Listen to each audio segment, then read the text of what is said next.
Saturday mini vlog பார்க்கலாமா?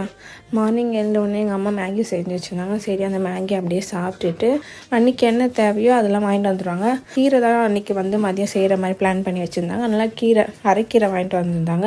இட்லி தோசையே சாப்பிட்டுட்டு இருக்கோம். நைட்டுக்கும் சரி மார்னிங்க்கும் ராகி அரைச்சி வச்சா கீரை மிக்ஸ் பண்ணி அடை மாதிரி சாப்பிட்லாம். 2 kg மட்டும் அது வாங்கிட்டு வந்தாங்க. அதை அரைக்கணும் மிஷினில் கொடுத்து. மதியம் கீரைக்கு தொட்டுக்க வாழைக்காய் வறுவல் மாதிரி எங்கள் அம்மா செஞ்சாங்க. அது செம்மையாக இருந்தது. அதோட ரெசிபி வீடியோவும் ஆல்ரெடி ஷார்ட்ஸை நான் அப்லோட் பண்ணியிருக்கேன். அதை பாருங்கள்.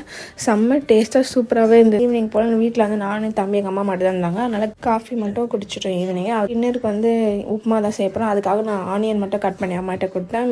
வீட்டில் மற்றவங்களுக்குலாம் உப்புமா கூட சட்னி, ஒச்சக்கல்லை சட்னி அது செஞ்சாங்க. நான் சட்னி வச்சு சாப்பிட மாட்டேன், சர்க்கரை வச்சு தான் நான் சாப்பிடுவேன். அதனால் நான் உப்புமாவும் சர்க்கரை வச்சு நான் சாப்பிட்டேன். யாரெல்லாம் உப்புமாவுக்கு சர்க்கரை வச்சு சாப்பிட்றது பிடிக்குமோ அவங்கெல்லாம் கமெண்ட்டில் ஒயிட் கலர் ஆட் போடுங்க.